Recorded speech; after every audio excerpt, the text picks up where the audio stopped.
بسم اللہ الرحمن الرحیم وَإِذْ فَرَقْنَا بِكُمُ الْبَحْرَ فَأَنْجَيْنَاكُمْ وَأَغْرَقْنَا آلَ فِرْعَوْنَ وَأَنْتُمْ تَنْظُرُونَ۔ ترجمہ: اور جب ہم نے تمہارے لیے سمندر کو چیر دیا پھر ہم نے تم کو نجات دی اور فرعون اور آل فرعون کو غرق کر دیا اور تم دیکھ رہے تھے۔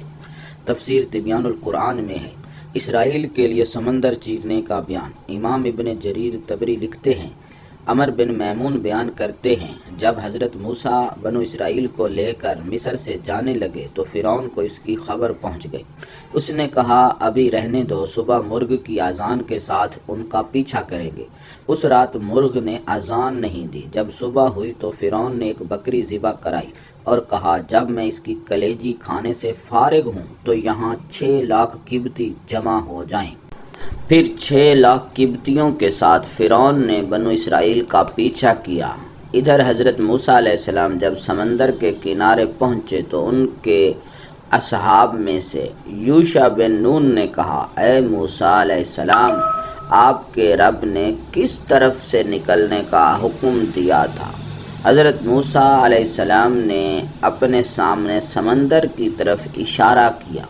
یوشع نے اپنا گھوڑا سمندر میں ڈال دیا، حتیٰ کہ جب وہ سمندر کی گہرائی میں پہنچا تو پھر لوٹ آئے اور پھر پوچھا کہ آپ کے رب نے کہاں سے نکلنے کا حکم دیا تھا؟ 3 بار اس طرح ہوا۔ پھر اللہ تعالیٰ نے حضرت موسیٰ علیہ السلام کی طرف یہ وحی کی کہ اپنے عصا کو سمندر پر ماریں۔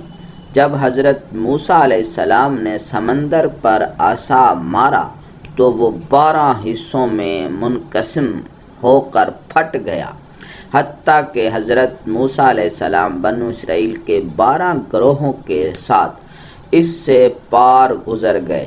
بعد میں جب فرعون اور اس کے ساتھی اس سے گزرنے لگے تو سمندر آپس میں مل گیا اور فرعون اور قبطی غرق ہو گئے۔ یہ سمندر بحر کلزم تھا۔ قتادہ نے کہا ہے کہ بنو اسرائیل 6 لاکھ تھے اور قبطی 12 لاکھ تھے۔ وما توفیقی الا باللہ۔